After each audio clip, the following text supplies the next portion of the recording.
merasa bahwa apa yang terjadi dengan diri saya? Ada apa dengan hidup saya? Kenapa harus seperti ini? Kenapa saya jadi gundah? Kenapa jadi gelisah? Kenapa jadi takut? Takut akan sebuah makna di mana ternyata penjelasan-penjelasan Bang Zuma, penjelasan para apologet, Bang Nandar sekalipun membuat saya merasa benar. Tidak mungkin, bahkan saya belajar Bible dari beliau. Saya yang mempelajari, tapi justru saya belajar di mana penjelasan itu benar-benar membuat logika saya bermain. Sekali lagi saya bilang saya adalah seorang psikolog. Kebetulan saya adalah seorang psikolog. Saya tidak belajar tentang agama, tetapi saya logika dan analogika saya sebagai seorang psikolog, saya paham ternyata selama ini saya ditipu daya. Ada salah satu ayat yang pernah Bang Juma jelaskan di mana Tuhan Yesus itu menyembah itu bukan dia yang mengakui bahwa dia adalah Tuhan. Dia tidak pernah mengakui bahwa dia adalah Tuhan. Sekali lagi saya jelaskan, dia tidak pernah mengakui bahwa dia adalah Tuhan. Tetapi dia pun menyebut bahwa dia adalah sebuah utusan. Dia bukan firman, dia utusan yang menyampaikan firman. Dari situ yang membuat saya merasa yakin dan memantapkan diri saya untuk lebih mendalami sampai akhirnya tepat tanggal 22 Juni 2025 saya memutuskan untuk menjadi seorang mualaf karena pikiran saya tidak pernah sesuai dengan hati yang telah saya alami gitu. Kenapa kita pemilik kitab itu kita tidak pernah memahami itu secara nyata, tidak memahami itu secara real, bahwa memang itu tidak benar yang tertulis ya, yang tertulis secara nyata, yang tertulis secara jelas. Logika kita itu harus dibuka. Tuhan Yesus tidak pernah berkata bahwa dia adalah Tuhan, tapi dia adalah utusan penyampai firman. Utusan penyampai firman. Dan begitu saya memahami bahwa kenapa pada saat akhir zaman nanti yang diturunkan, yang diutuskan itu Nabi Isa alaihissalam, bukan Nabi Muhammad. Karena apa? Karena kita sudah terlalu jauh salah. Kita sudah terlalu jauh menyalahkan takdir kita. Bahwa Tuhan Yesus tidak pernah mengatakan bahwa dirinya adalah Tuhan. Makanya dia datanglah nanti di akhir zaman untuk mengarahkan kepada kami pada saat itu ya. Baru saya merasa yakin. Justru saya belajar Bible.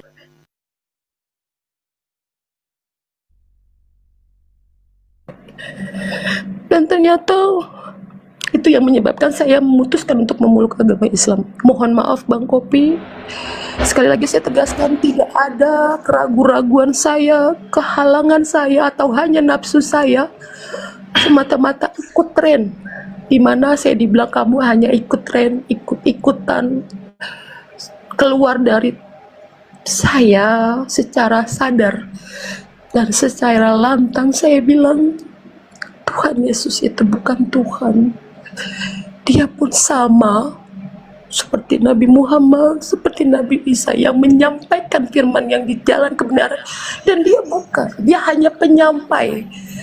Tapi kami yang KIP sedikit koreksi sedikit, jangan lagi nyebut Tuhan Yesus ya. Ya, maaf. Ya, itu aja koreksi. Lanjut. Ya, mohon maaf Ustaz. Bahwa Nabi Isa yang saya tahu dari agama saya sekarang adalah bukan sebagai firman, melainkan sama-sama seperti Nabi yang lain, sama. Hanya utusan yang menyampaikan saja. Hanya utusan yang menyampaikan bahwa dia pun sama. Makanya itu yang akhirnya salah satu omongan Bang Zuma juga yang saya catat sampai hari ini. Bahwa nanti akan diturunkan untuk meluruskan jalannya itu. Kenapa harus Nabi Isa? Karena Nabi Isa pun yang kalian tuduhkan itu akan meluruskan. Dari situ saya merasa paham bahwa saya memantapkan diri. Maka saya bilang terima kasih untuk Bang Zuma, teman-teman semuanya yang membuat saya merasa Iya, Mbak Ebi saya udah bisa open cam, Mbak Ebi. Turun dulu terus naik lagi ya, biar bisa open cam. ya saya coba. Baik. Ya, seperti itu. Kopi rokok. Silakan ditanggapi kopi. Iya, makasih sudah diberikan waktu. Cuman saya koreksi, tadi saya tidak bakal mengatakan Ibu Ebi itu tren atau ikut-ikutan. Itu tidak ada ya. Nah, saya cuman mau mendapatkan hidayah, alasan mau mendengar kesaksian Ibu Ebi. Tapi saya koreksi, saya tidak mengatakan Ibu Ebi atau mengatakan ikut-ikutan atau tren. Tapi kalau saya mau tanya juga, Ibu Ebi itu tadi sudah ada persetujuan atau sudah disetujui suaminya kalau masuk Islam, seperti apa di dalam Al-Quran, Bang Juma, misalnya kalau suami tidak menyetujui atau tidak meridhokan istri yang mu'alaf, ini tuh menambah korban juga. Itu aja. Ya, sebelum Bang Juma jawab, saya jelasin dulu. Mbak Ebi ini begitu masuk Islam, begitu dia syahadat, mu'alaf, dia pisah dengan suaminya. Bahkan dia diusir di rumahnya. Nanti biar Mbak Ebi yang menjelaskan. Tapadol Gurunda, pertanyaan dia di Quran katanya. Pak Petalampu, Assalamualaikum warahmatullahi wabarakatuh. Waalaikumsalam warahmatullahi wabarakatuh. Lanjut. Iya, baik. Waalaikumsalam warahmatullahi wabarakatuh. Kalau kaidah di Islam, jangankan kepada suami, kepada orang tua pun kita tidak patut kemudian tunduk kepada mereka dalam hal akidah. Tapi perintah Qur'annya, kita harus tetap mengabdi, memperlakukan orang tua kita dengan cara baik. Dikatakan dalam Al-Quranul Karim, Bismillahirrahmanirrahim, wa in jahadaka ala an tusyrika bi ma laysa laka bihi ilmu fala tuti'huma wa sahibhuma fid dunya ma'rufa. Dan jika kedua orang tuamu memaksamu, memaksa itu artinya dalam setiap kondisi, untuk mempersekutukan aku dengan sesuatu yang engkau tidak mempunyai ilmu tentang itu, maka janganlah engkau mentaati keduanya, dan pergaulilah keduanya di dunia dengan cara yang baik. Nah, itu terhadap orang tua. Lalu bagaimana dengan suami? Kalau dalam Islam ketika sudah beda akidah, maka jatuh, pisah, bukan lagi suami istri. Nah, kalau dia masih tetap sama-sama, maka itu jatuh kepada keadaan zina. Maka kalau misalnya suami tidak mau ikut, ya harus pisah. Seperti itu, Bung. Karena itu sudah beda akidah, sudah beda agama. Mereka jatuh palu, bukan lagi suami istri. Nah, jadi seperti itu dalam Islam. Silakan. Mungkin bisa ditanya langsung bagaimana pandangan suaminya ketika Mohon maaf, beliau.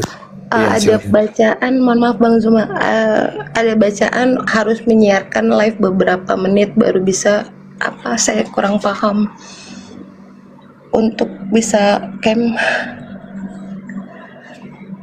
Oh, 20 detik. 20 detik. Iya, Tunggu harus 20 detik. menyiarkan dulu baru bisa on cam. Saya pun bingung. Harus live dulu 20 Iya, harus detik. live 30 menit Bang. Oh, Cam. jangan, nggak usah. Udah di sini aja nggak apa-apa. Ibu Ebi ke Lampung, suami tidak Iya, bersama suami lagi ke Lampung gitu, Bu. Ebi. Oh, untuk mohon maaf ya Bang Kopi, pertanyaan tentang suami, saat ini saya sudah diceraikan dan saya sudah cerai dengan karena saya bilang tadi sempat ada hujatan, sempat ada hinaan, bahkan saya mengalami keguguran di mana pada saat itu saya bukan menjelekkan agama saya sebelumnya, tapi demi Allah, demi Rasulullah, bahwa pada saat itu saya pun takut karena saya mengalami keguguran yang mungkin karena pertanyaan-pertanyaan yang saya sulut mungkin membuat beliau merasa marah dan akhirnya membuat saya meninggalkan rumah karena saya diusir dari rumah. Akhirnya saya diceraikan sampai saya bahkan sebelum saya menjadi seorang muslim saya sudah diputuskan untuk melakukan operasi dan perceraian itu. Jadi kalau ditanyakan status saya saat ini apakah saya bersuami, mohon maaf saya sudah tidak bersuami. Dan memang pada saat itu saya diusir secara, bukan saya yang keluar tetapi saya yang diusir. Bukan hanya diri saya yang rusak tetapi mental saya juga rusak, maka saya memutuskan untuk keluar dari Surabaya, dari rumah sendiri. Pada saat itu saya pergi ke Jakarta.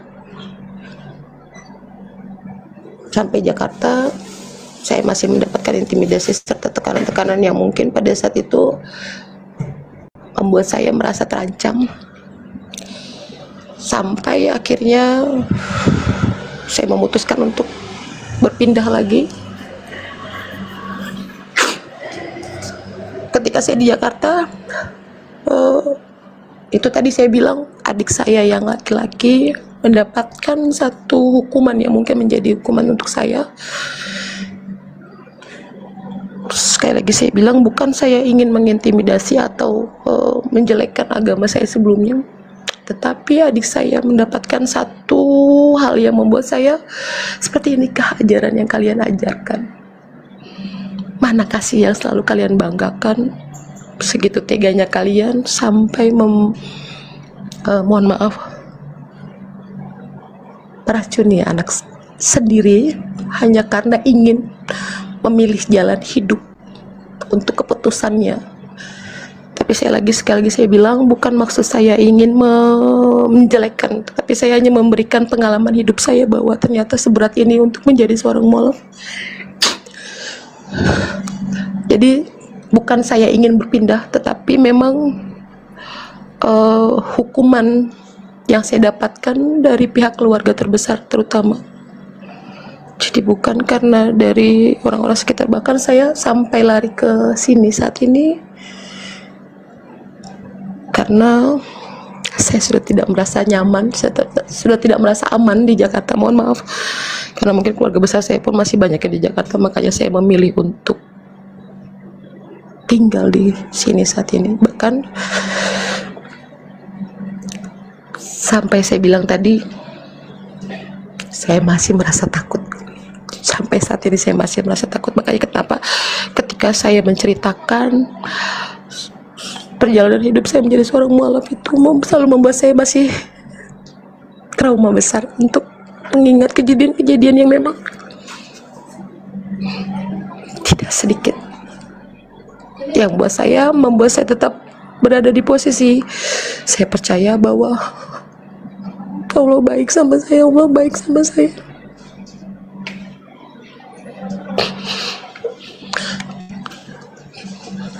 Seperti itu.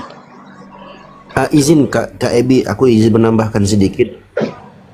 Tadi tidak perlu lagi ditanyakan tentang suaminya karena seorang pasangan suami istri itu secara otomatis firaq namanya dalam Islam, itu firaq tanpa talak.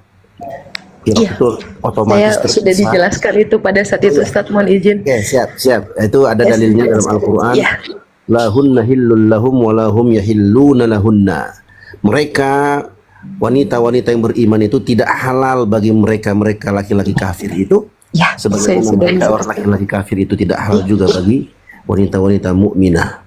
Wala tumsiku bi'asamil kawafir. jangan kalian berpegang dengan tali pernikahan dengan orang-orang yang kafir. Jadi itu sudah fix ya teman-teman, nggak usah ditanyakan lagi. Biar Mbak Ebi juga nggak terlalu ingat-ingat yang dulu-dulu. Ya, lanjut Mbak Ebi.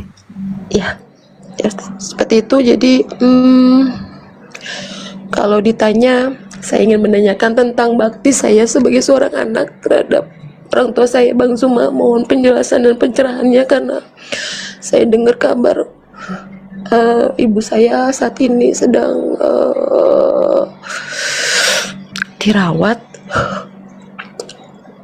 Tapi saya takut untuk ke sana.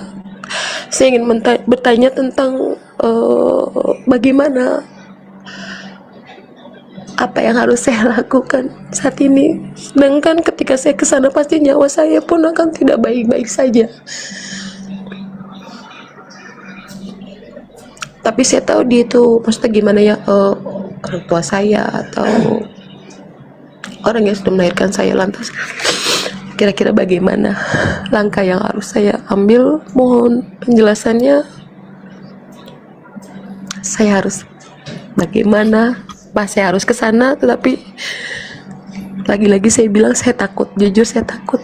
Apakah ini hanya sebuah ancaman atau saya tidak bilang ini sebuah manipulatif, tapi saya tahu bahwa orang tua saya masih sangat tidak mengizinkan dengan keputusan yang saya dan adik-adik saya ambil.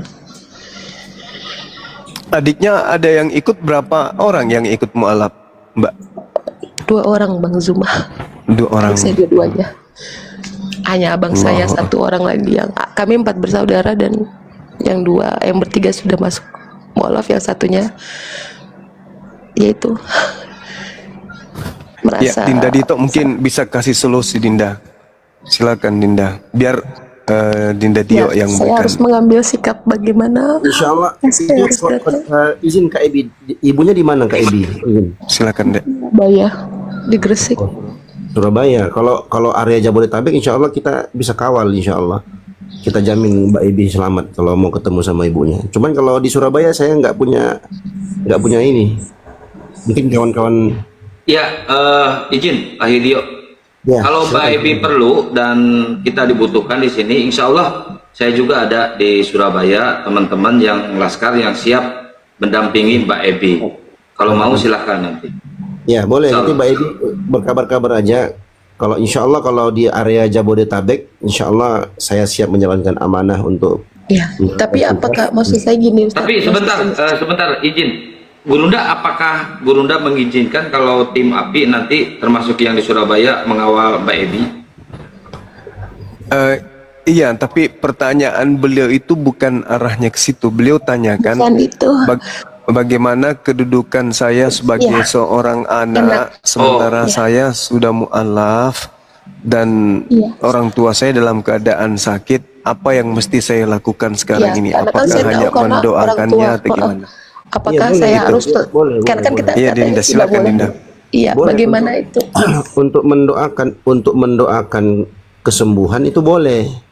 Bahkan doakan dia masuk Islam.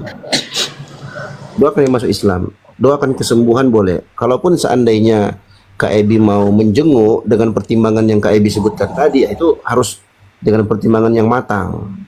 Tapi kalau seandainya aman, maka Kak Ebi wajib mengunjungi ibunya yang sedang sakit. Saya merasa tidak aman. Maaf Ustaz, saya tidak aman. Nah, kecuali kalau memang yakin.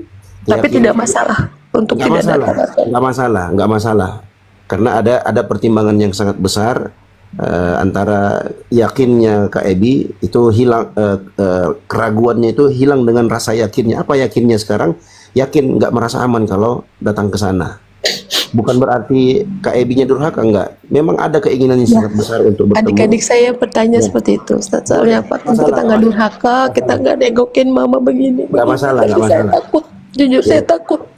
Nggak apa-apa. Yang penting sekarang ini yang paling mudah untuk dikerjakan adalah mendoakan mereka supaya cepat sembuh. Itu yang paling mudah.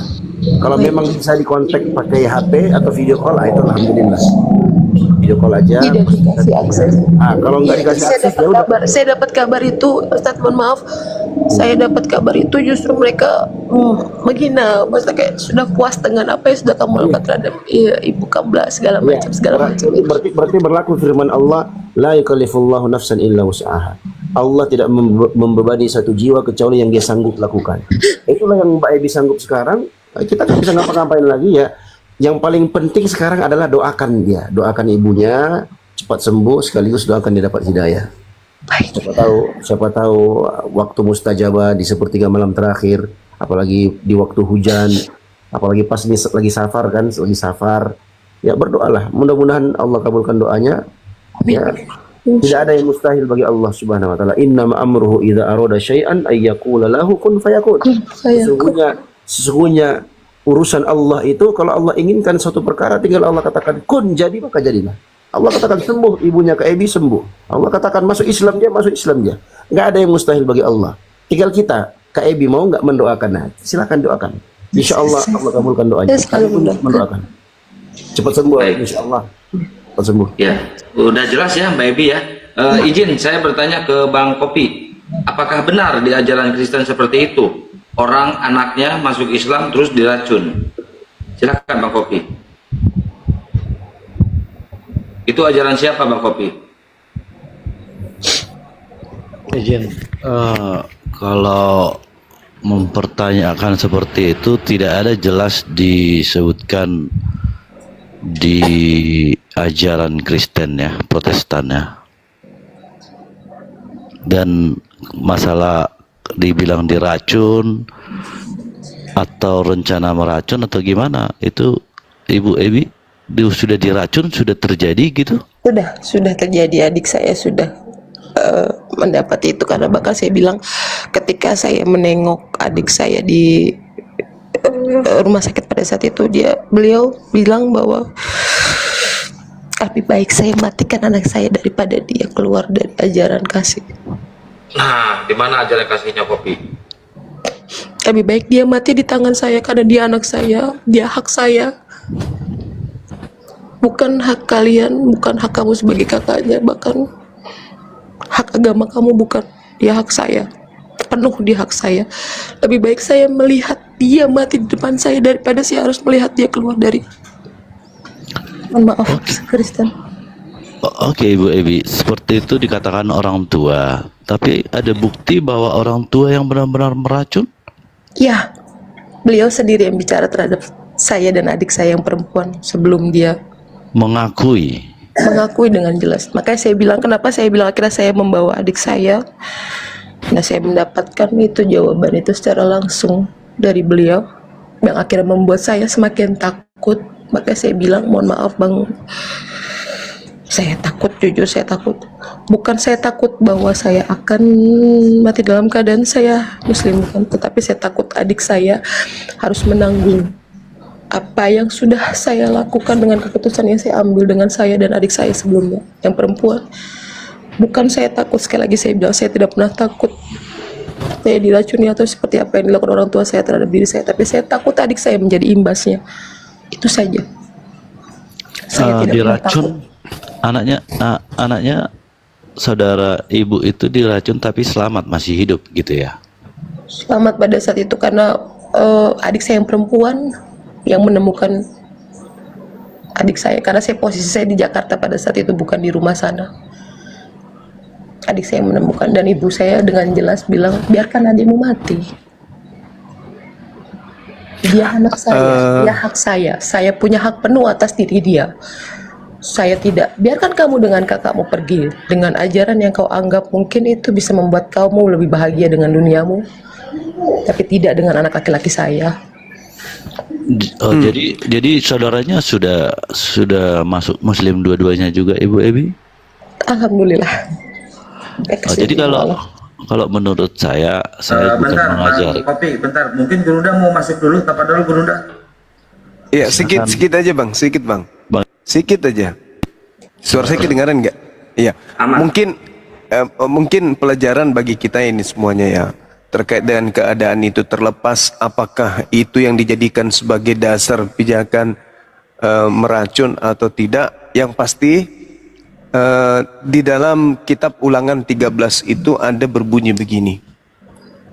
apabila saudaramu laki-laki, anak ibumu, atau anakmu laki-laki, atau anakmu perempuan, atau istrimu sendiri, atau sahabat karibmu sendiri membujuk engkau diam-diam, katanya, mari kita berbakti kepada Tuhan lain yang tidak dikenal olehmu ataupun oleh nenek moyangmu, salah satu Tuhan atau dewa bangsa-bangsa di sekelilingmu, baik yang dekat kepadamu maupun yang jauh daripadamu, dari ujung bumi ke ujung bumi. Maka janganlah engkau mengalah kepadanya, dan janganlah mendengarkan dia, janganlah engkau merasa sayang kepadanya, janganlah mengasihi dia, dan janganlah menutupi kesalahannya, tetapi bunuhlah dia. Pertama-tama tanganmu sendirilah yang bergerak untuk membunuh dia, kemudian seluruh rakyat. Engkau harus melempari dia dengan batu sehingga mati, karena ia telah berniat menyesatkan engkau daripada Tuhan Elohimmu yang telah membawa engkau keluar dari tanah Mesir, dari rumah perbudakan. Nah, mungkin terlepas daripada ini digunakan datanya untuk melakukan kemudian hal seperti itu, tapi data ini masih ada di dalam kitab yang digenggam oleh saudara kita Kristen. Ulangan 13 dari data nomor 6 sampai seterusnya. Saya hanya membacakan ini supaya saudari Ebi juga bisa tahu. Silakan. Ya, silakan Bang Kopi, dibuka mute-nya Bang Kopi. Baik Bang Zuma, terima kasih. Ya. Jadi kalau host tadi nanya ya, apa ada ajaran di mana? Jadi kalau saya tegaskan ya, memang kalau di Kristen tetap kami beriman ajaran Yesus itu selain kasih, pengampunan dan keselamatan.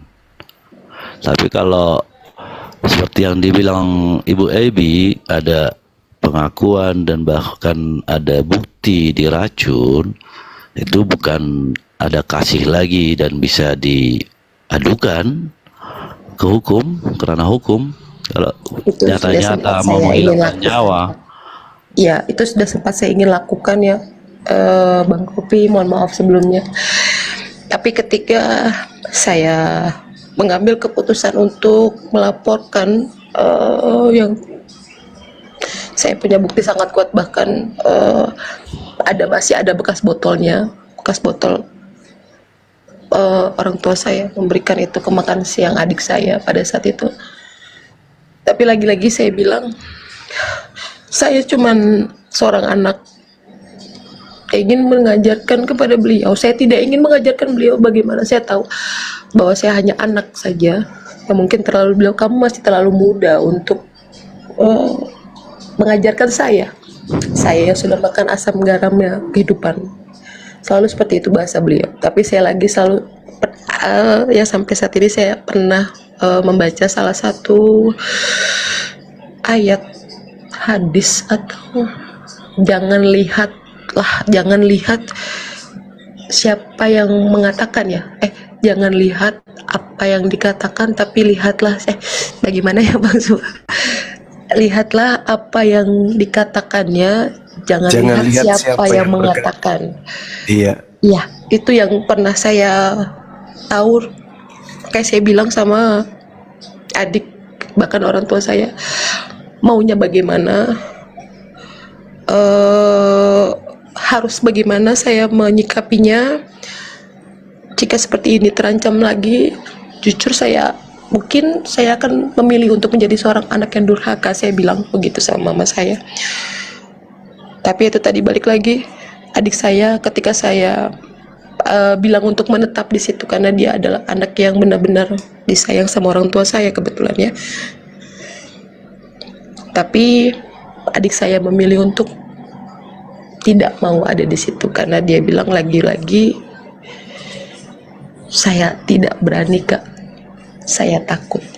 Saya sempat mengunjungi saya sempat menghubungi RT setempat. Jawaban beliau cuman, nah sekarang cari tempat kamu teraman kamu saat ini. Saya tidak bisa memberikan kamu perlindungan lebih karena saya juga bingung karena kamu masih hak dari orang tua kamu, seperti itu. Jadi akhirnya saya memilih untuk membawa adik saya ke Lampung. Saya jemput mereka dari Jakarta ke Lampung. Saya tinggal di Jakarta waktu itu kurang lebih hampir 1 bulan ya. Tapi ternyata hujatan serta tekanan makin tinggi karena keluarga besar saya banyak yang tinggal di Jakarta ya. Bahkan pernah satu malam ketika saya pulang kerja, kebetulan saya kerja pada saat itu di Bepom, di dekat lapas di Cipinang. Saya sempat didorong sama 2 orang yang saya tahu itu siapa, itu tahu saya itu keluarga saya sendiri. Dia bilang, mohon maaf sekali lagi, saya bukan maksud saya mau framing untuk agama saya sebelumnya, tapi sekali lagi saya bilang hukuman yang mereka berikan terhadap saya bukan hanya hukuman mental, tapi hukuman berupa fisik juga terhadap saya, yang membuat saya akhirnya memutuskan untuk pindah ke Lampung. Seperti itu Bang Zuma dan teman-teman. Jujur saya tidak pernah menyalahi orang tua saya, tapi saya menyalahi atas tindakan yang beliau selalu bilang bahwa kita hidup berpancasila. Tapi padahal di keluarga saya pun tidak hanya satu agama yang kami miliki, bahkan kami memiliki agama Tionghoa serta Buddha, karena kami dari keturunan Cina ya, karena dari Chinese dari nenek saya. Kenapa hanya ketika Islam menjadi pilihan itu menjadi sebuah perdebatan panjang di keluarga kami. Seperti itu saja yang membuat saya merasa kenapa harus sekeras ini kalian memberikan hukuman kepada kami, sedangkan di keluarga kami adalah keluarga yang memiliki beragamnya agama. Tapi kenapa ketika kami memutuskan untuk menjadi seorang mu'alaf, seperti ini yang kami dapatkan. Seperti itu Bang Kopi. Jadi sekali lagi saya bilang, saya tidak maksud untuk menjelekkan agama saya sebelumnya, tapi memang itu yang saya dapatkan dan saya rasakan. Seperti itu.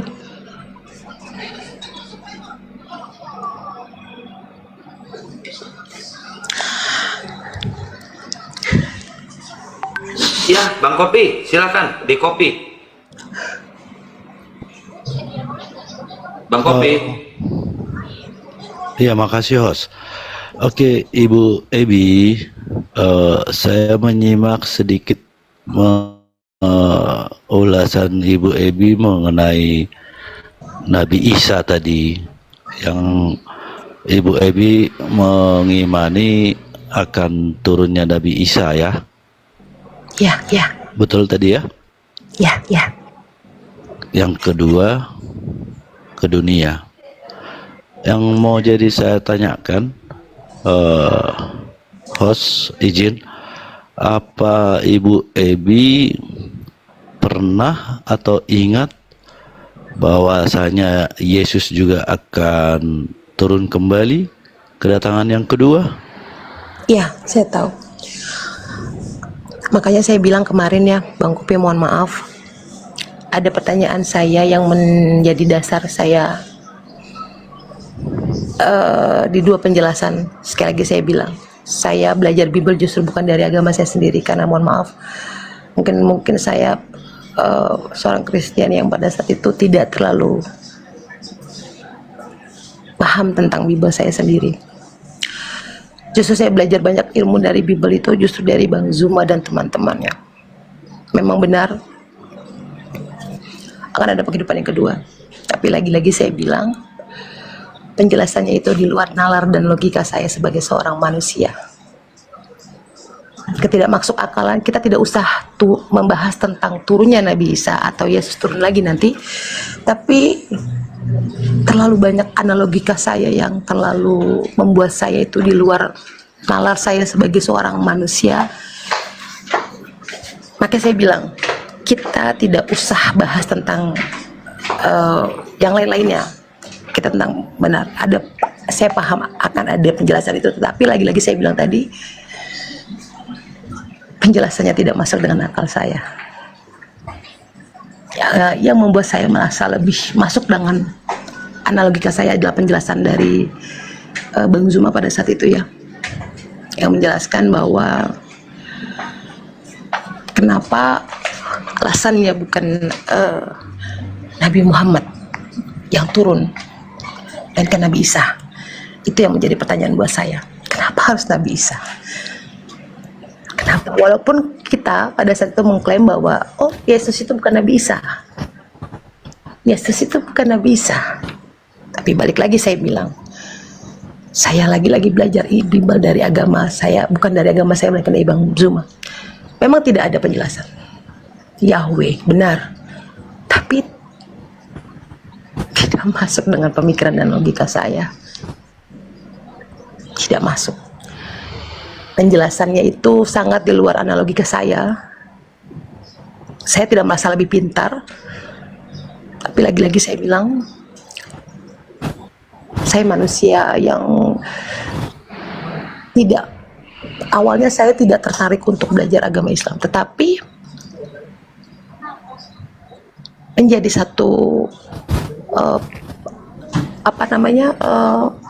pusat saya adalah ketika itu tadi yang saya bilang, tidak mungkin pencipta sama dengan yang diciptakannya. Itu yang sampai saat ini membuat saya merasa sadar, jika memang jika memang Yesus adalah seorang Bapa, tidak mungkin sama dengan kita. Walaupun ada ruh di dalamnya yang suci dan kudus, penjelasan Bible pada saat itu yang saya tahu, tapi sama saja. Maria mengakui bahwa Yesus adalah anaknya. Sekali lagi saya bilang, Maria mengakui bahwa Yesus adalah anaknya. Tidak ada dia mengatakan bahwa dia adalah Tuhan saya, tapi dia adalah anak saya. Pada saat pensaliban, kayak saya bilang, mohon maaf Bang Kopi, kalau ada salah saya katakan. Karena saya juga sama, pada saat itu mungkin tidak terlalu dalam menjalani tentang Bible, tapi saya ternyata belajar banyak tentang Bible dari Bang Zuma, dari Bang Nandar, dari Bang Pandi, dari teman-teman tim semua. Saya belajar Bible justru dari beliau-beliau ini, bukan dari keluarga saya sendiri. Karena saya hanya diajarkan bagaimana itu ibadah minggu, bagaimana cara kita beribadah, tapi tidak secara detailnya. Tapi ketika saya mendalami secara detail tentang Bible, itu tadi saya bilang tidak masuk dalam logika saya. Sebagai saya manusia, setiap ucapannya tidak ada yang setiap penjelasannya yang saya dapatkan, yang saya pelajari, seperti yang Bang Zuma, bahkan saya salah satu fans saya Bang Zuma mungkin ya sekarang. Pada saat itu mungkin saya bukan penghujat, tetapi saya menyimak Uniriva, Bang Zuma, saya menyimak dan saya mendalami. Bahkan Bang Nandar yang membuat saya merasa kagum. Ternyata beliau-beliau ini lebih mengetahui Bible sendiri daripada saya. Sekali lagi saya bilang, daripada saya pemilik kitab itu. Tapi maha benar Allah, sekali lagi saya bilang, bukan maksud saya ingin menghujat, tetapi saya bilang bahwa terkadang manusia itu diciptakan dengan akal. Manusia itu, sekali lagi saya bilang, manusia diciptakan dengan akal. Dan ketika akal saya gunakan untuk melihat salah satu fenomena di mana keluar dari jalurnya, mohon maaf, saya harus mengambil langkah di mana saya harus memutuskan untuk jadi seorang mualaf. Seperti itu, Bang Kopi. Oke, mungkin bisa saya tambah penjelasan dari pertanyaan saudara. Saudara Kopi, jadi Islam datang setelah Nabi yang datang kepada Bani Israel itu dituhankan. Maka Al-Quran datang menjelaskan kepada Nabi kami bahwa Allah akan berfirman kepada Nabi Isa alaihissalam. Jadi Al-Quran menjelaskan Allah akan bertanya kepada Nabi Isa alaihissalam bahwasanya Nabi Isa akan ditanya oleh Allah, wa isqalallahu ya Isa bin Maryam a anta qulta linnas wahai Isa putra Maryam, engkaukah yang mengatakan kepada orang-orang, jadikanlah aku sebagai Tuhan selain daripada Allah? Nabi Isa kemudian menjawab, qala subhanaka ma yakunu li an aqula ma laysa li bihaqq. Maha suci engkau, tidak patut bagiku mengatakan apa yang bukan hakku. Jika aku pernah mengatakan, tentulah engkau telah mengetahuinya. Engkau mengetahui apa yang ada pada diriku, dan aku tidak mengetahui apa yang ada padamu. Sungguh engkaulah yang maha mengetahui lagi hal-hal yang gaib. Ma qultu lahum illa ma amartani bi ani ubudullah rabbi wa rabbakum. Aku tidak pernah mengatakan kepada kaumku Bani Israel apa yang engkau tidak perintahkan kepadaku. Nah, yang aku sampaikan kepada kaumku adalah sembahlah Allah, Tuhanku dan Tuhanmu.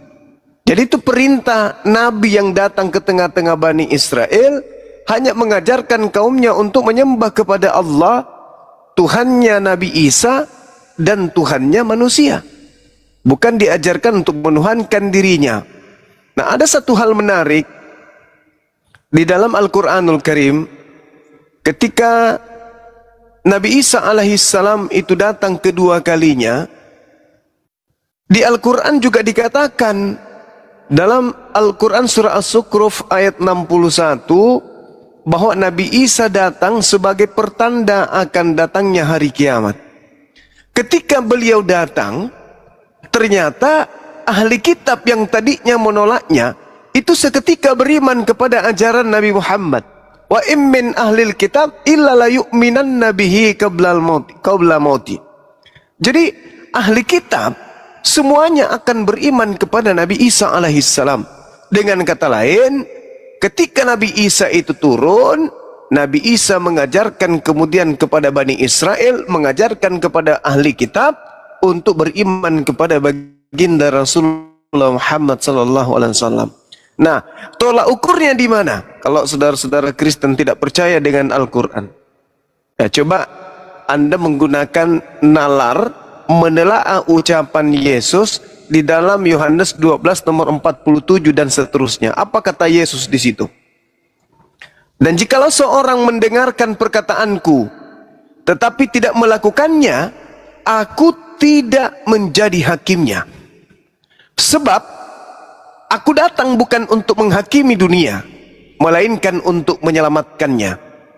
Barang siapa menolak aku dan tidak menerima perkataanku, ia sudah ada hakimnya, yaitu firman yang telah kukatakan, itulah yang akan menjadi hakimnya pada akhir zaman. Jadi kalau umat Islam dan juga orang Kristen diperhadapkan dengan Yesus, kata Yesusnya, barang siapa yang menolak aku dan tidak menerima perkataanku, dia sudah ada hakimnya, yaitu firman yang telah kukatakan, itulah yang akan menjadi hakimnya pada akhir zaman. Nah, Yesus mengatakan firman di tengah kaumnya, hidup kekal itu adalah mereka mengenal engkau, satu-satunya Tuhan yang benar, dan mengenal Yesus Kristus yang engkau utus. Berarti perkataan Yesusnya, manusia memperoleh hidup kekal ketika mengenal Yesus hanya sebagai utusan Tuhan. Kenapa hanya sebagai utusan Tuhan? Sebab posisi Tuhan sudah diambil oleh Bapa satu-satunya. Kalau Yesus juga bergabung menjadi dua-duanya. Sedangkan Yesusnya mengatakan hidup kekal, mengenal Bapa satu-satunya Tuhan, dan mengenal Yesus sebagai utusan Tuhan. Nah, umat Islam lolos. Berarti umat Islam memperoleh hidup yang kekal karena percaya kepada Yesus, bahwa dia adalah utusan Tuhan kepada Bani Israel. Ucapannya adalah harus didengarkan, yaitu bahwa Bani Israel harus mengenalnya sebagai utusan Tuhan kepada mereka.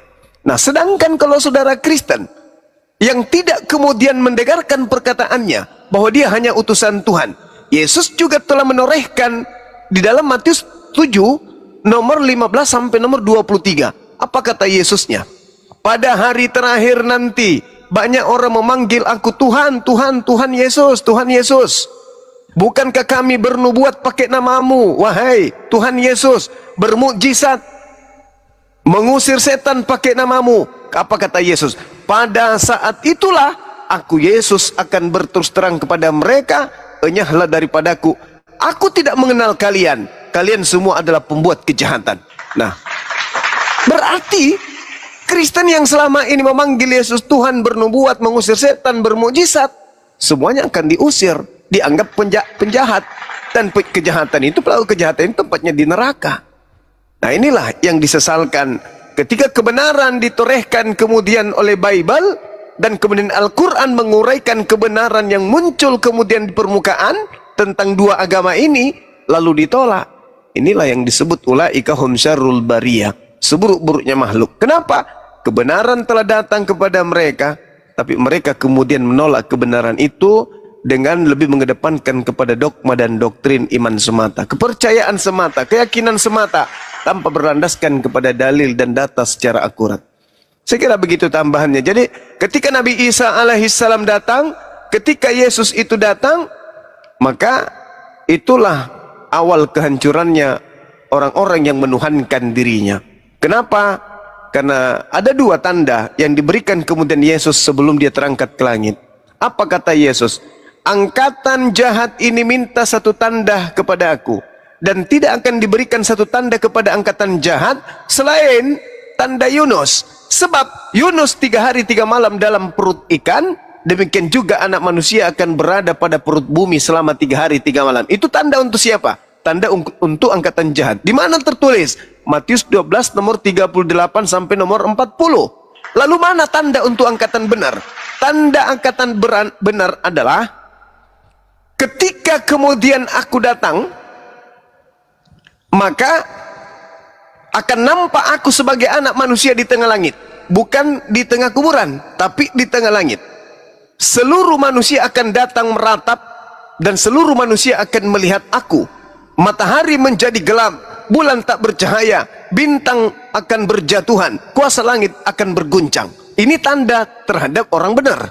Jadi tanda-tanda bangkit keluar dari kubur itu untuk angkatan jahat. Tanda-tanda kemudian yang diberikan oleh Yesus, apabila ada orang mengaku bertemu dengan aku di padang gurun, ada Mesias di sana, ada Mesias di sini, jangan kau percaya. Sebab Kristus palsu dan nabi-nabi palsu akan datang melakukan banyak mujizat dan juga tanda-tanda yang dahsyat, sekiranya mungkin menyesatkan murid-murid pilihan juga. Camkanlah, aku telah mengatakannya terlebih dahulu kepadamu. Jadi kalau ada orang yang berkata ada Mesias di padang gurun, ada Mesias dalam bilik, jangan kamu percaya.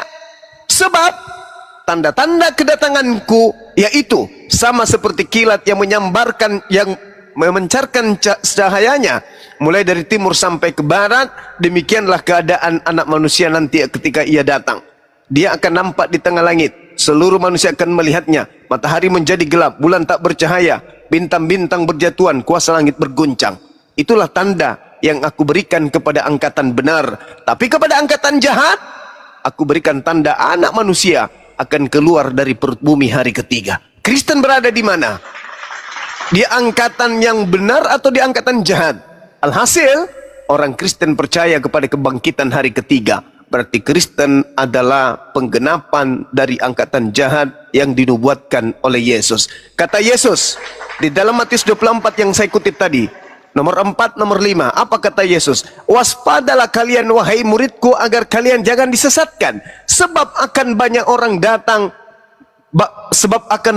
banyak penyesat, datang memakai namaku dan berkata, akulah Kristus. Mereka akan menyesatkan banyak orang. Pertanyaannya sekarang, menurut nubuatan Yesus, banyak datang penyesat pada zaman murid-muridnya, memakai nama Yesus dan berkata, akulah Kristus. Mereka penyesat-penyesat ini akan menyesatkan banyak orang. Pertanyaannya, berhasilkah penyesat memakai nama Yesus menyesatkan banyak orang sesuai dengan nubuatan Yesus? Berhasil atau tidak berhasil? Kalau berhasil, siapa banyak orang yang memakai nama Yesus itu?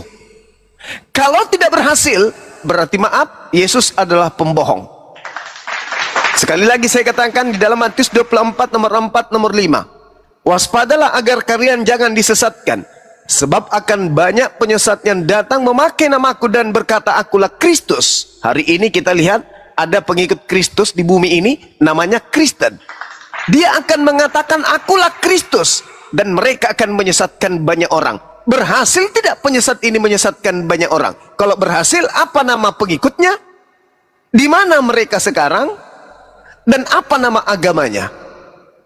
Kalau tidak berhasil, berarti Yesus pembohong. Menurut kita, orang berakal, benarkah Yesus pembohong? Atau benar-benar penyesat itu telah menyesatkan banyak orang dengan memakai nama Yesus ke seluruh penjuru bumi? Silakan Anda renungkan. Islam telah datang, Islam sudah sampai kepada Anda. Menolak Islam telah datang kepada Anda, itu adalah kezaliman yang sangat-sangat kemudian luar biasa.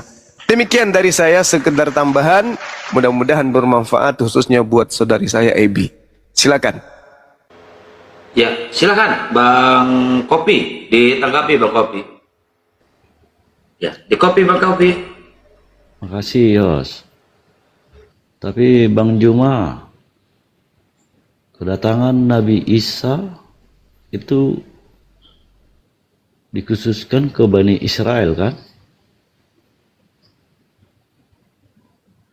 Gini Bang, dalam Al-Quranul Karim diterangkan begini. Bismillahirrahmanirrahim. Wa min ahlal kitab illa la yu'minan nabihi qabla mauti wa yawmal qiyamati yakunu alaihim syahida. Tidak ada seorang pun di antara ahli kitab yang tidak beriman. Kenapa harus ahli kitab? Kenapa?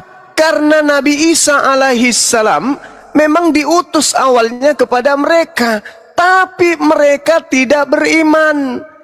Bung, ketika Nabi Isa alaihi salam datang kepada Bani Israel itu terpecah menjadi dua kelompok. Kelompok yang pertama yang beriman kepadanya yaitu Isa Rasulullah, Yesus utusan Allah. Hidup kekal itu adalah mereka mengenal Yesus yang engkau utus. Kelompok yang kedua adalah yang menolak Yesus, yang berupaya untuk membunuh Yesus. Nabi Isa yang ingkar kepada Nabi Isa, yang membuat makar kepada Nabi Isa. Wa makaru wa makarallah wallahu khairul makirin. Kelompok kedua inilah yang membuat makar, membuat tipu muslihat, kemudian kesaksian palsu, kedengkian terhadap Nabi Isa, kebencian kepada Yesus, yang menyalibkan Yesus. Ingat sekali lagi, kelompok yang ada dua. Pertama yang beriman, mengimani Isa atau Yesus sebagai utusan Tuhan dan tidak ada upaya untuk penyaliban. Sementara kelompok yang kedua, ada yang menolak Yesus, menolak Kristus, atau menolak Mesias. Nah, kelompok inilah yang berupaya membunuh Yesus, akhirnya berujung kepada penyaliban. Dan hasil penyaliban, hasil karya kelompok yang membenci Yesus itu, lahirlah agama Kristen yang percaya kepada kebangkitan hari ketiga sebagai tanda angkatan jahat. Lalu, apakah hanya untuk orang Israel? Kedatangannya untuk membuka mata orang Israel bahwa ternyata Mesias yang kita tolak pada saat itu adalah betul-betul adalah Mesias yang benar ternyata, dan sekaligus membenarkan ajaran baginda Rasulullah Muhammad SAW. Namun kedatangannya, kata Al-Quran, wa innahu la ilmul lisa'ah fala tamtarunna biha wattabi'un hadza siratul mustaqim. Dan sungguh ketika Nabi Isa itu datang, maka benar-benar menjadi pertanda akan datangnya hari kiamat. Kalau berbicara mengenai hari kiamat, kiamatnya dunia ini bukan hanya sebatas Israel, tapi seluruh bumi. Artinya bahwa yang saya bacakan tadi di Matius 24, tanda-tanda untuk angkatan yang benar adalah aku datang di tengah langit, matahari tak bercahaya, bulan tak bersinar, kemudian matahari menjadi gelap, bulan tak bersinar, bintang-bintang berjatuh.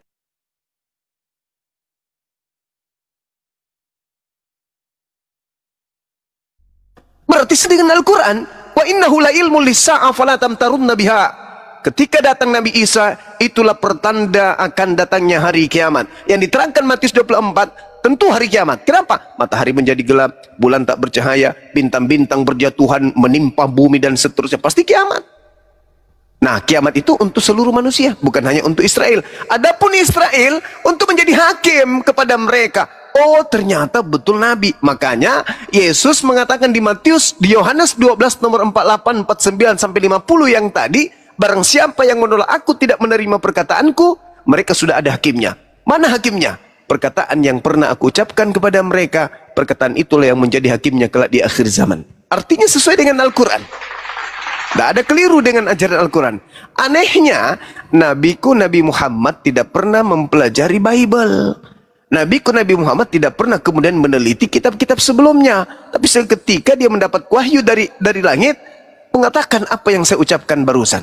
Artinya bahwa apa yang disampaikan oleh Nabi Muhammad itu terekam dari kitab-kitab terdahulu. Dan kemudian apa yang disampaikan oleh kitab terdahulu dan disampaikan oleh Al-Quran, kami simpulkan kepada saudara-saudara kami yang ada di Indonesia ini, yang sempat mendengarkan kami, kiranya Tuhan memberikan hidayah kepada kalian semua. Silakan. Ya, silakan di copy, Pak Kopi. Ya, itu Bang Juma, seperti Bang Juma terangkan tadi, makna rohaninya memang Nabi Isa itu kembali ke, nggak usah kita bilang Islam, Kristen, Hindu, Buddha. Berarti kaumnya itu yang percaya dan tidak percaya. Keselamatan, itu kan? Iya. Jadi oke, di Kristen itu mungkin, sama di Islam juga, oke, agamanya Islam, tapi ada aja mungkin yang belum percaya, meyakini 100%. Sama di Kristen juga, mungkin ada dia agamanya Kristen, tapi belum 100% mengimani. Makanya imani Bang Kopi, biar Bang Kopi paham jelas. Ketika memang, mohon maaf ya Bang Kopi saya tanggapi, ketika kita ditakdirkan dengan agama yang kita berikan pada saat kita lahir, jika memang tidak sesuai dengan yang tadi Bang Kopi bilang, bahwa tidak semuanya mengimani, lantas bagaimana dengan Bang Kopi? Apakah Bang Kopi mengimani dengan isi dari Bible itu sendiri? Sedangkan jelas di ayat-ayat yang sudah dijelaskan dengan Bang Zuma tentang isi Bible itu sendiri, di mana tidak ada satupun ayat dalam Bible yang menjelaskan bahwa Yesus adalah Tuhan. Coba, sekarang saya ingin bertanya kepada Bang Kopi sendiri. Kalau misalnya dibilang bukan, tidak semua orang yang beragama Islam mengimani Islam, atau yang saya yakin, lantas bagaimana dengan Bang Kopi? Apakah Bang Kopi merasa yakin dengan pilihan hidup Bang Kopi untuk menjadi seorang Kristen? Mohon penjelasannya. Terima kasih. Jadi kita kalau berbicara yang mengimani itu tadi, berarti oke, misalnya di Kristen ada yang tidak mengimani, tetap agamanya Kristen, itu tidak akan selamat. Jadi kembali ke iman saya, kenapa saya masih menjadi